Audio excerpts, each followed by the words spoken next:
And we are rolling on May 30th, part 2 of our persuasive speeches, where we are about to hear Malia persuade us. Hi, I'm Malia. Hi, Malia. I work in retail. I am not your maid or servant. I am not your therapist. I am not a magician who can magically make an out-of-stock item reappear. I am a customer service representative. I'm a helping hand. I'm a stylist. I'm a merchandiser, and more. As consumers, we experience many types of retail workers and service workers multiple times a day, and because we experience them so often, they many times become invisible to us. But once you work retail or some type of service job, your eyes open to their world, and like it could if you were your eyes open to their world in a way that they could not if you're just a customer. Today I want to persuade all of you to work in retail or some type of service job at least once in your life. I'm not saying have a career in it, but at least try it for a little bit because the benefits will be great. I will give you 2 reasons why you should do this, offer some actions you can take, and benefits you receive. The first reason I want you all to work retail or a service job in your life is because you learn a lot. First, you learn that there's more to these types of jobs than you initially think. My support from this comes from Forbes, an article from Forbes in 2014. Christy Burris, the Director of Communications at the North Carolina Retail Merchants Association, said, It's important to spend both sides of the aisle. Spend time on both sides of the aisle because you fully appreciate and understand the fast-paced, hard, long hours, hard-working, I messed that up, but it's just a lot. She basically explained that you can't understand it just being a customer. You need both sides. And when you do that, your eyes open up to their world and you see that there's so much more to it. You also learn customer service. You have to deal with all different types of people, and they put you in all different types of situations. And because of that, you learn the meaning of customer service. And that's beneficial because no matter what you do in your life and jobs later on, there's some type of customer aspect. So learning what customer service is now is very good. The second reason I want you all to work retail or some type of service job in your life is because you become a more aware and conscientious customer. My support for this is my personal experience. Right now, I'm part-time in retail. I also had a little bit of food service experience. I also had a job I consider personal service. I worked little girls' birthday parties. So they did fashion parties and we did their hair, their makeup, and it's very service-centric.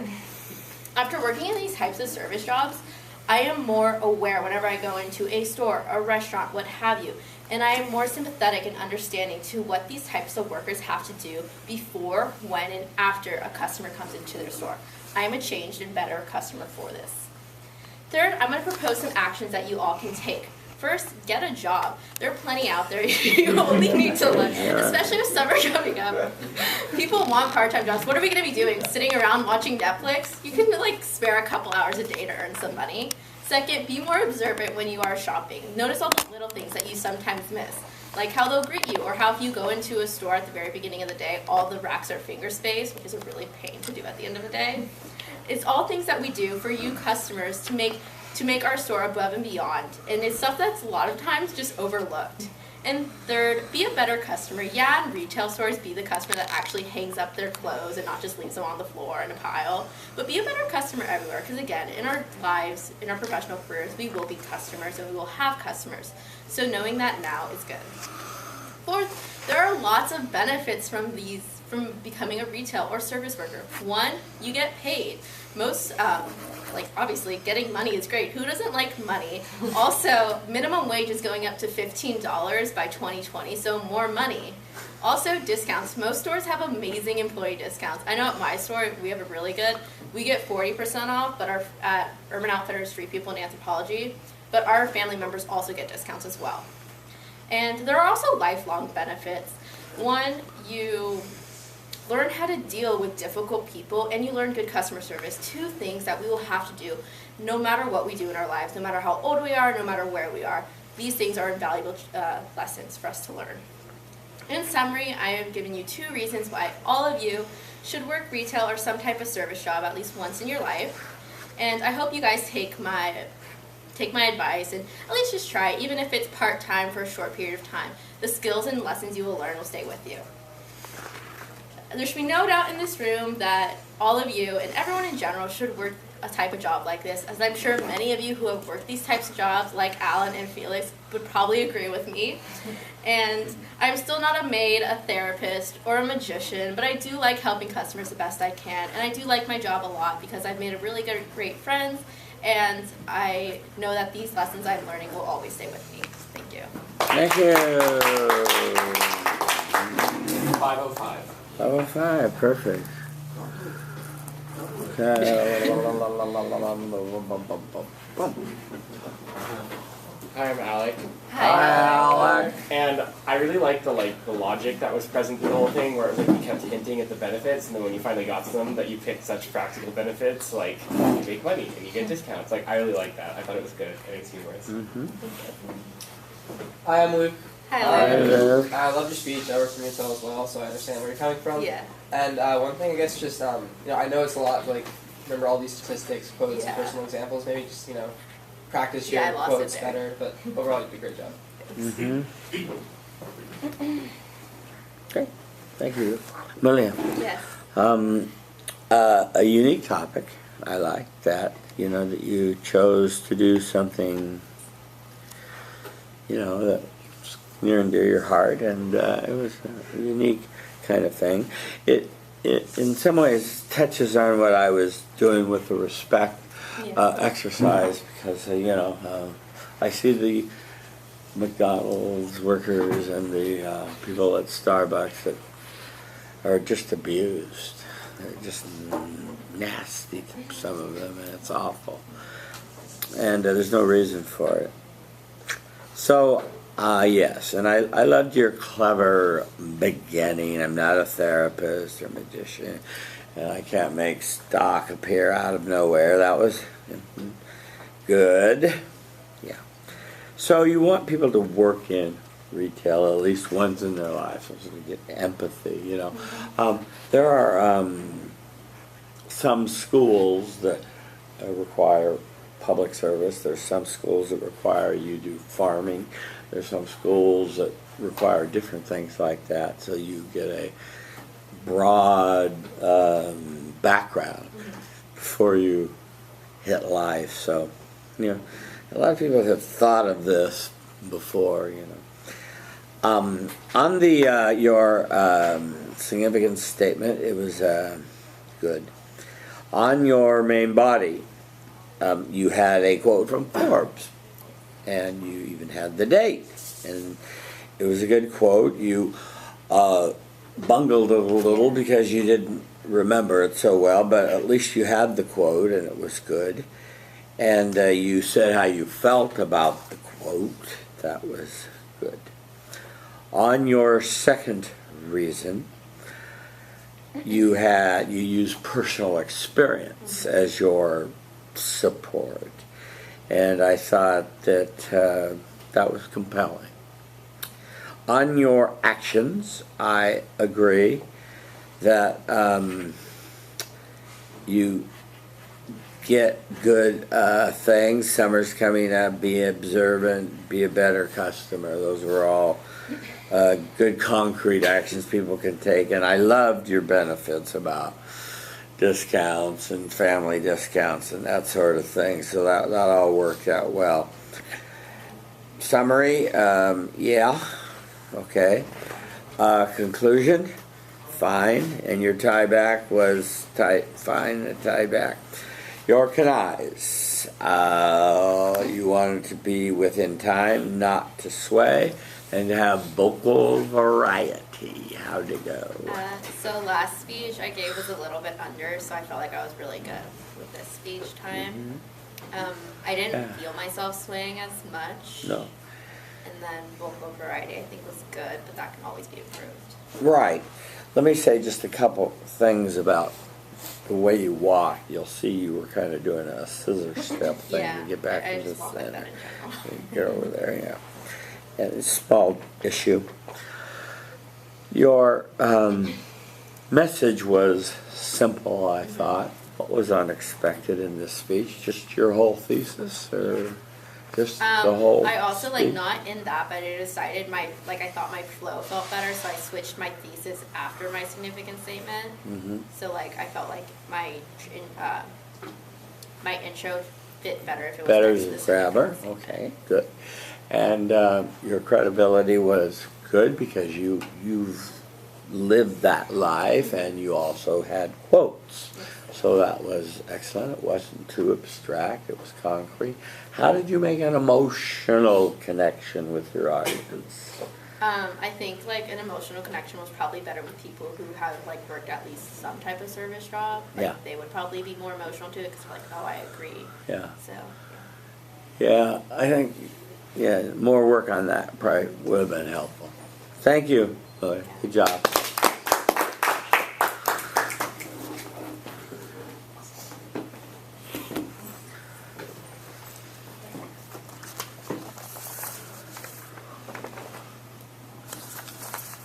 Okay, that will bring us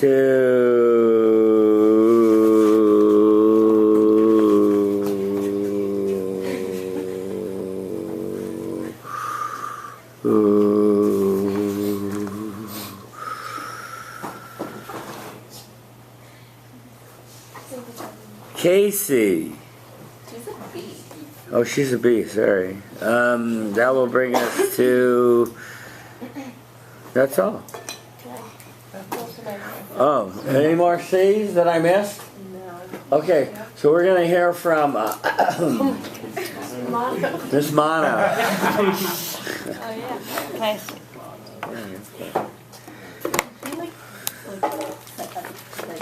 That was on Facebook. My mom posted it. So. Your mom typed Miss Mono on your Facebook? No, another thing.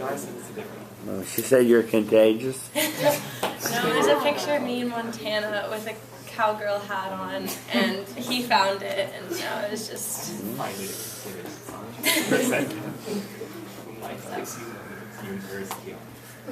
That's the way. Okay, Chiara, will you take, it's still bugging me, will you take that podium and move it up to the front here? Yeah. It's very ugly.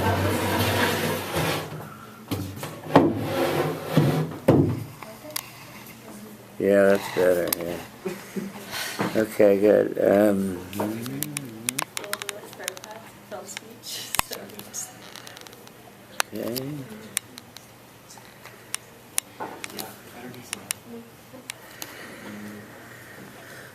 Okay, Chiara stands before you, managing attention, communicating respect, finding friendly eyes near the front and the center.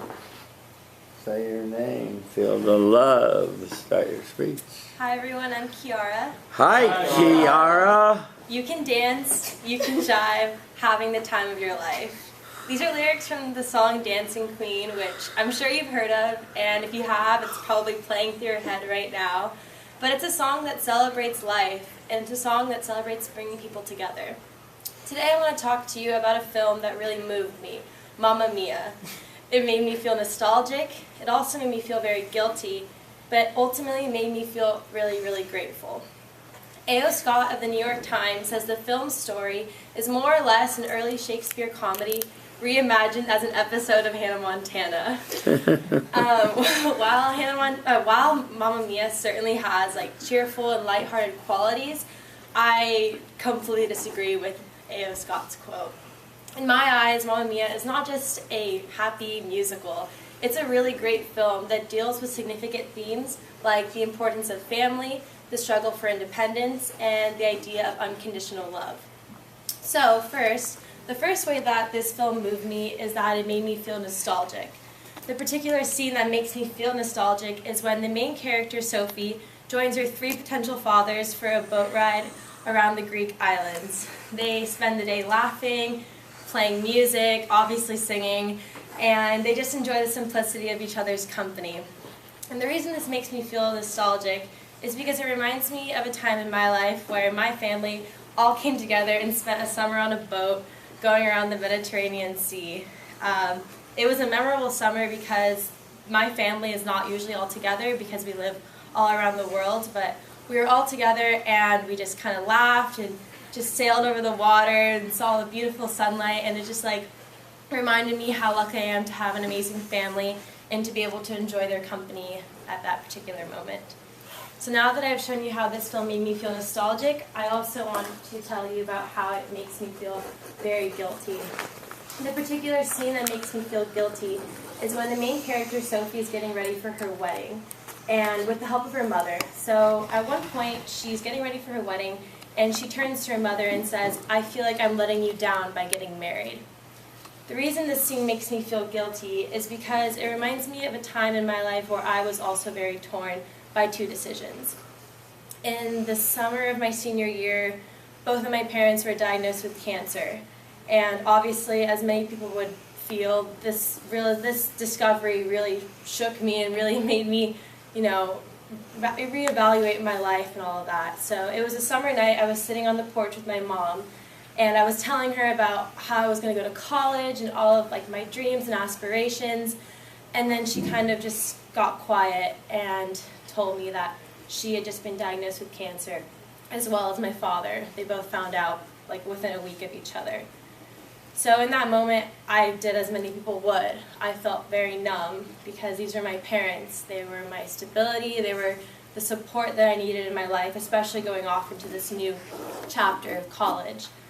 So in that moment, I felt numb, but then that numbness turned to guilt because here I was bragging about I was going to leave her, I was going to go do all these things all by myself without her, but really she needed me in this moment to support her. So when I see this scene about the main character being torn between her independence and her family, it reminds me of a moment where I felt the same.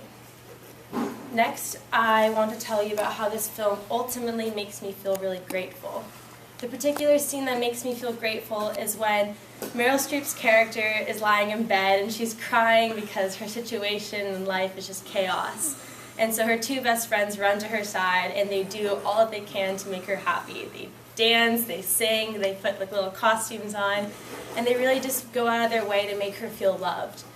And the reason this scene the reason why I relate to this scene is because it reminds me of a time when my friends did the same for me and did all they could to make me feel loved. I tore my ACL during my senior year, so as a soccer player it was really depressing because it was like my season was over. And so when I had surgery, my two best friends knew how I felt, like how sad I was about having this surgery and how I was not going to be able to play soccer for a while. So my best friends, they showed up at my house right when I got home from having surgery, and they spent the whole day like doing little skits and bringing me little treats and like trying to boost my mood and make me feel loved. And I realized through their actions that I was super grateful for all they do for me because they make me feel loved all the time. So this scene reminds me of how the power of friends can really, really make you feel loved. So in summary, I have told you how this film moved me. It made me feel nostalgic, it made me feel guilty, and it also made me feel grateful. So there should be no doubt in this room that Mamma Mia moved me. Mamma Mia is a film that celebrates life, but most importantly, it celebrates the little beautiful moments in life surrounded by the entire chaos. And even within this chaos, you can still dance, you can still jive, and you can still have the time of your life. Thank you. Thank you. 5:32. 5:32.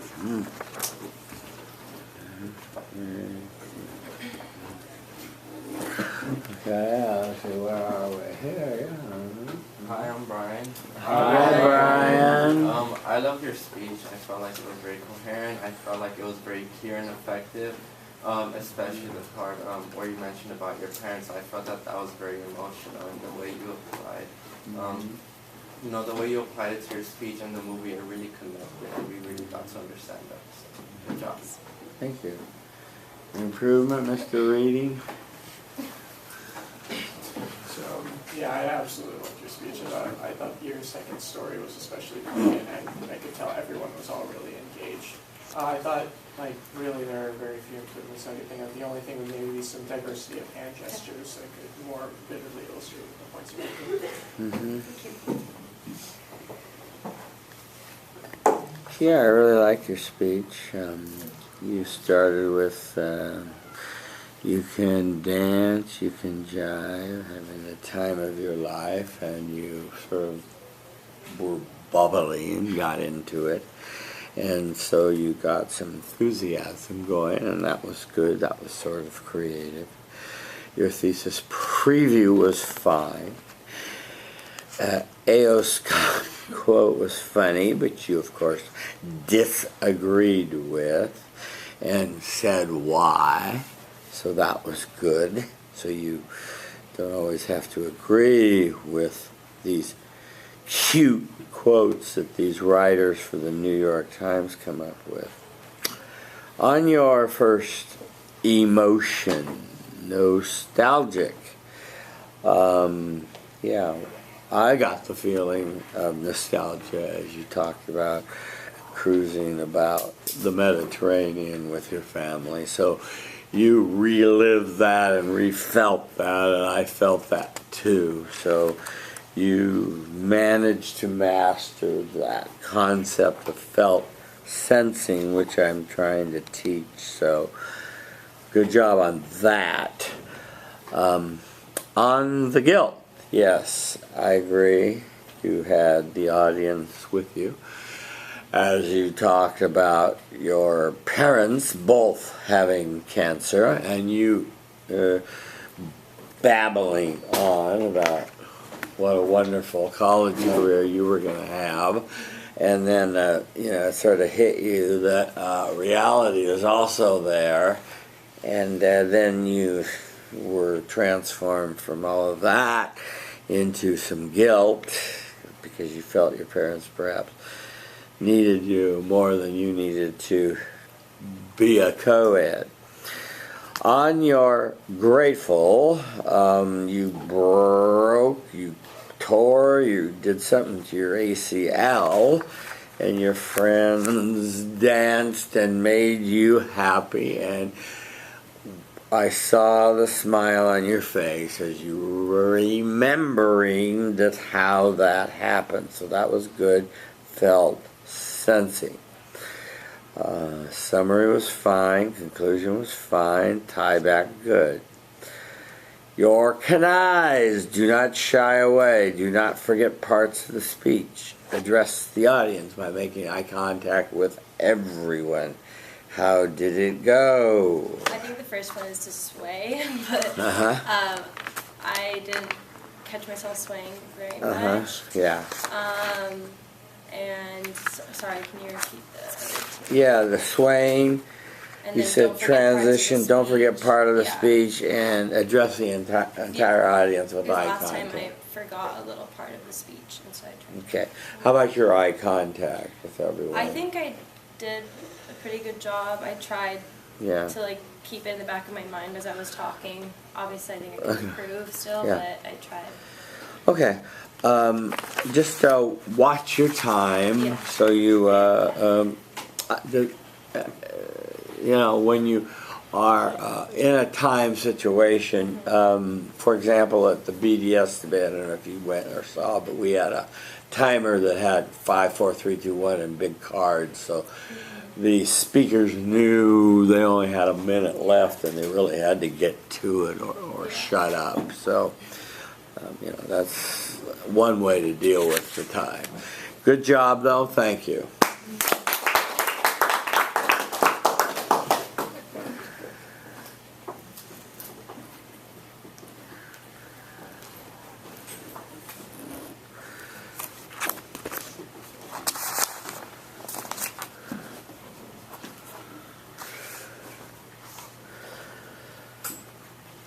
Okay, our work is done.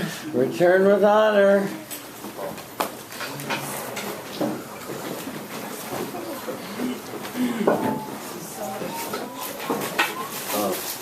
Professor Ray? That's me. So when do we turn our final, the sticky final? When it says on the syllabus, I actually know that. Next Tuesday? Tuesday, June 6th. Okay, so it's next Tuesday. Tuesday, June 6th, 2017. Got it. You're welcome.